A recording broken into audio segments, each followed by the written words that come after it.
देवी, भगवान वाल्मीकि ने इन्हें नियुक्त किया है आश्रम की महिलाओं और शिष्यों की देखभाल के लिए, भोजन आदि की व्यवस्था के लिए, और हम प्यार से इन्हें गुरु मां कहते हैं। ये देवी वन में अकेली थी गुरु मां। भगवान वाल्मीकि के आदेश से मैं इन्हें यहां लेकर आया हूं। कृपया आप इन्हें इनकी कुटिया तक छोड़ देंगी? स्वागत है इस पावन स्थल पर।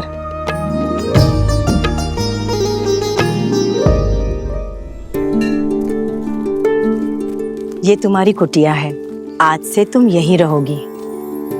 वो पानी का कलश रखा है और भोजन की व्यवस्था बाहर ही होगी। तुम्हारी कुटिया में भी एक चूल्हा रखा है, स्वयं चाहो तो अपना भोजन पका सकती हो।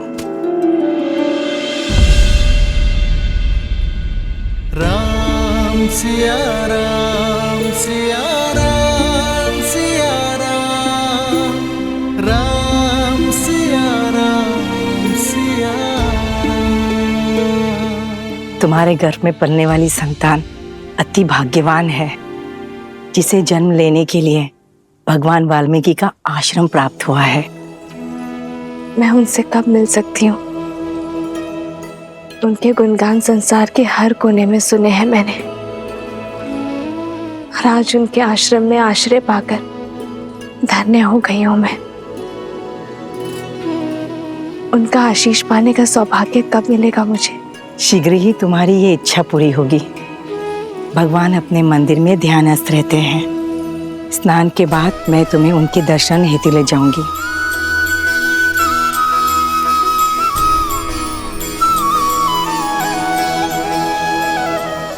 मैं सुरक्षित हूँ आर्य। आशा करती हूँ कि आप भी प्रसन्न होंगे। सरयू पार भी निषादों के कई कुनबे हैं, कई जनजातियां हैं। उनके विकास और शिक्षा व्यवस्था की योजना शीघ्र ही देखना चाहूंगा मैं।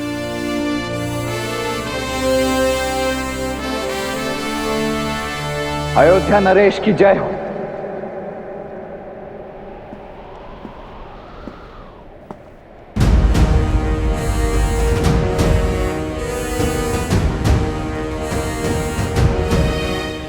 लक्ष्मण,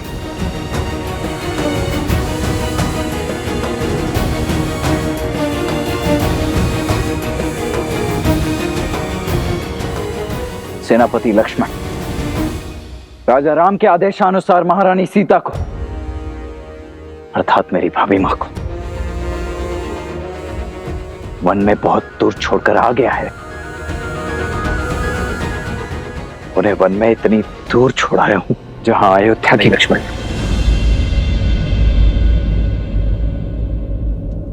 मुझे संकेत भी मत देना कि तुमने सीता का त्याग कहाँ किया है।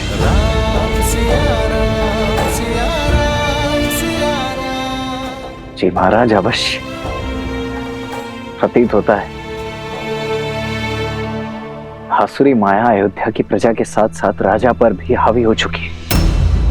अन्यथा सुनी सुनाई बातों के वश में आकर अपनी ही पत्नी से इतनी घृणा तो नहीं करने लगते आप। लक्ष्मण, अपने शब्द वापस लो। भैया का केवल निर्णय जानते हो तुम, उसके पीछे का कारण नहीं। जानने की आवश्यकता भी नहीं है भरत भैया।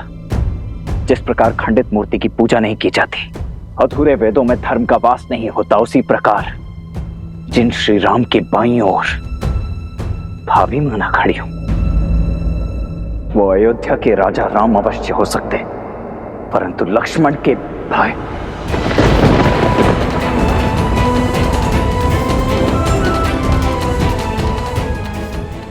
भाई कदापि नहीं।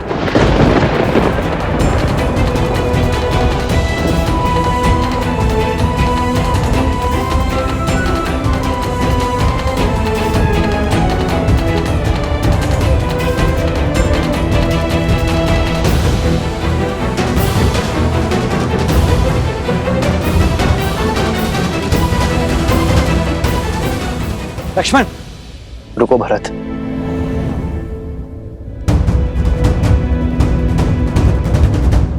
अपने बड़े भाई की दशा समझते हो।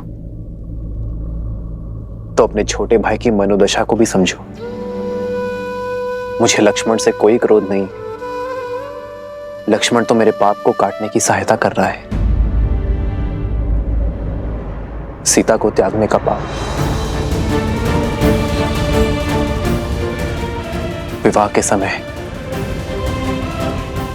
सीता को दिए वचनों को तोड़ने का पाप,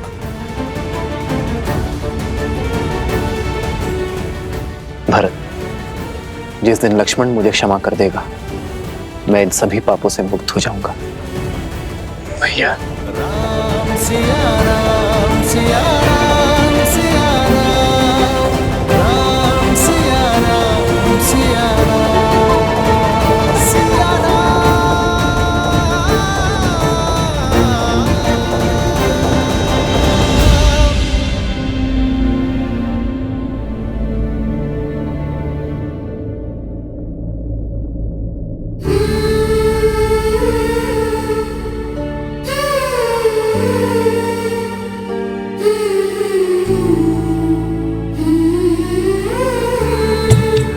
रूठे से लगते सांसों के धागे, भीगे ये नैना सोए न जागे, तन से प्राण विलग हों जैसे सिया से राम अलग हो कैसे। सिया राम सिया राम सिया राम सिया राम सिया राम सिया राम।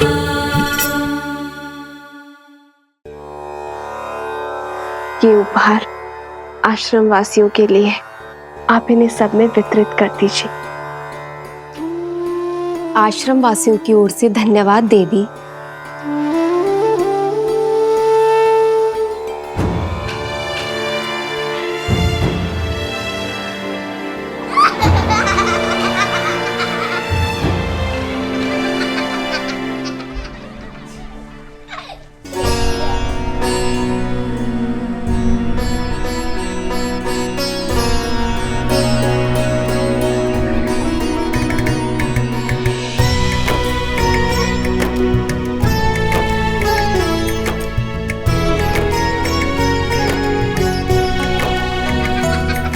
कितना सुंदर वस्त्र है, बहुत सुंदर है।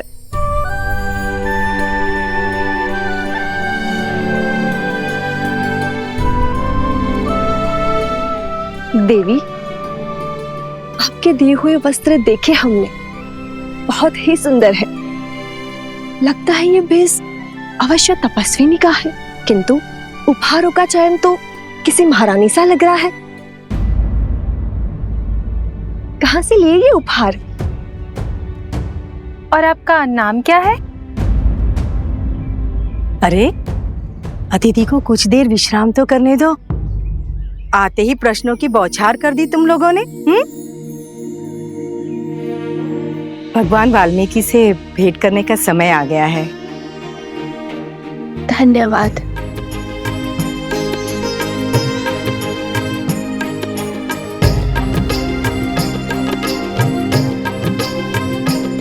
कितनी सुंदर है, सच में किसी राजसी परिवार से लग रही है। हाँ।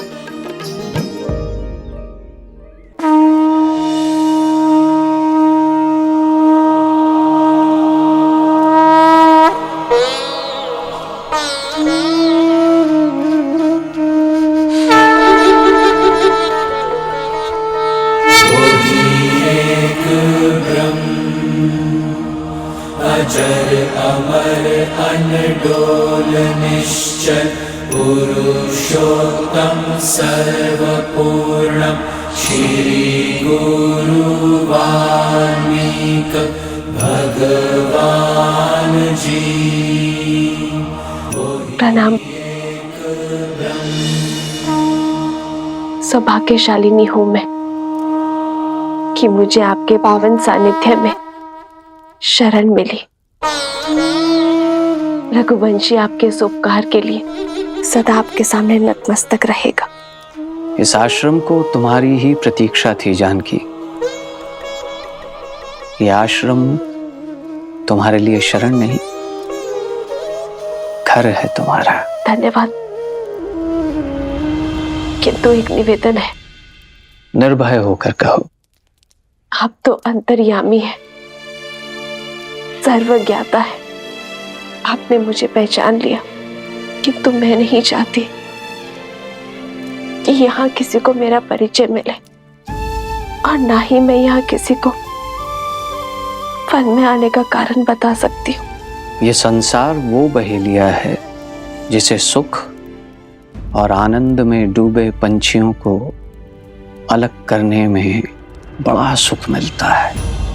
इसीलिए इस जग में प्रेम और संतोष को पाना इतना कठिन है।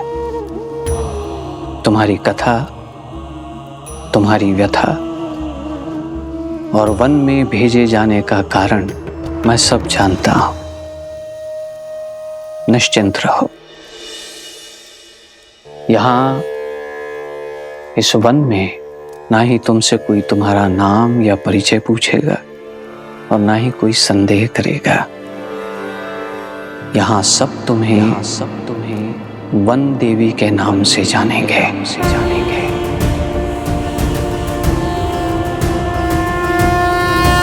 इस आश्रम में सुख से रहो और अपने पुत्रों के जन्म के पश्चात पुत्रों? हाँ सीता, एक नहीं दो सूर्यवंशी जन्म लेंगे तुम्हारे गर्भ से।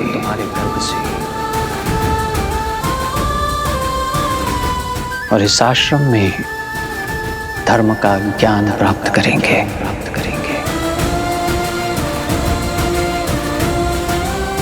आपकी वाणी ने मेरे मन को आनंदित कर दिया।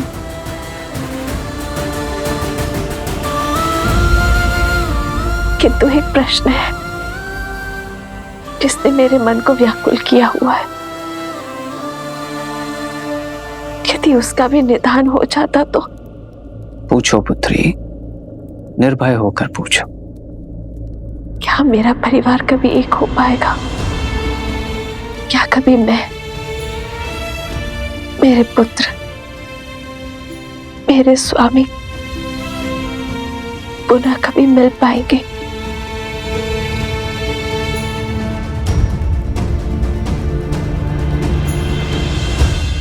प्रभु मिलन का समय जान लेने से भक्ति का क्षय हो जाता है पुत्री, और मिलन का समय जान लेने से मिलन के आनंद का।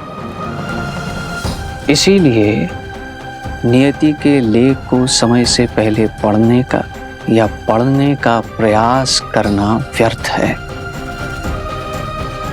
फिर भी तुम्हारे हृदय की शांति के लिए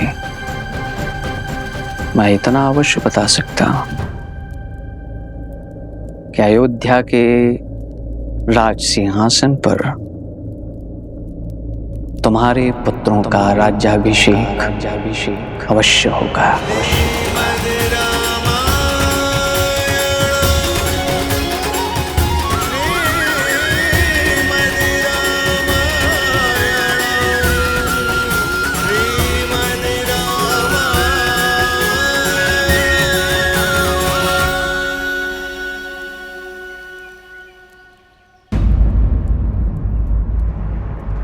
ऋषिवर,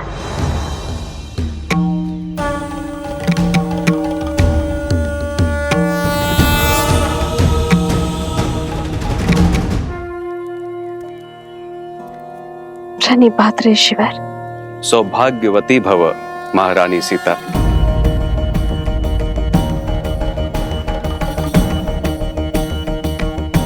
देवी चिंतित न हो, यहाँ मेरे अतिरिक्त किसी और को यह भान नहीं। परंतु भगवान को है, उन्होंने मुझे वनदेवी नाम प्रदान किया है ऋषिवर। जैसी त्रिकालदर्शी भगवान की इच्छा। हे वनदेवी, आपका इस आश्रम में स्वागत है। धन्यवाद ऋषिवर। पुनः मिलन तक मैं पूरी श्रद्धा से अपने कर्तव्य को निभाऊंगी। सोहती सी ये राम के जोरी, छवि सिंगारू मन हूँ एक ठोरी।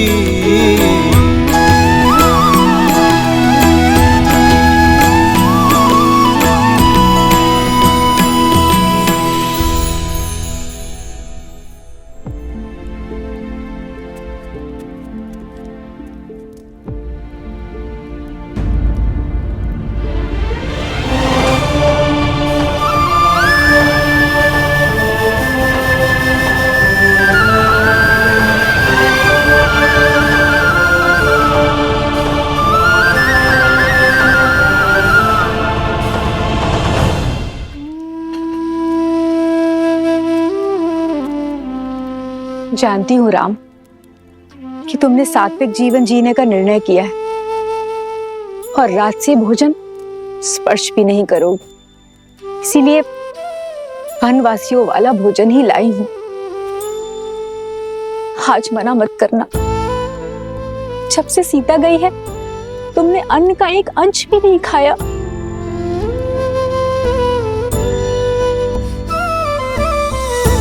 बात भोजन के प्रकार की नहीं है माँ, भूख की है।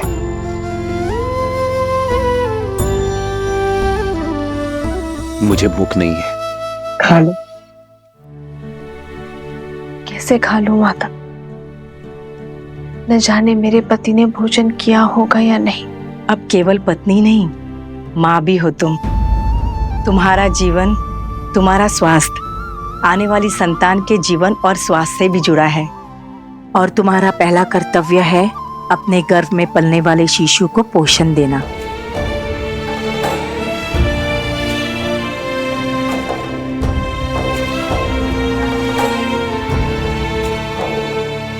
जिस पीड़ा में आप है, निश्चिंत ही आपने अनुग्रह नहीं किया होगा। अरे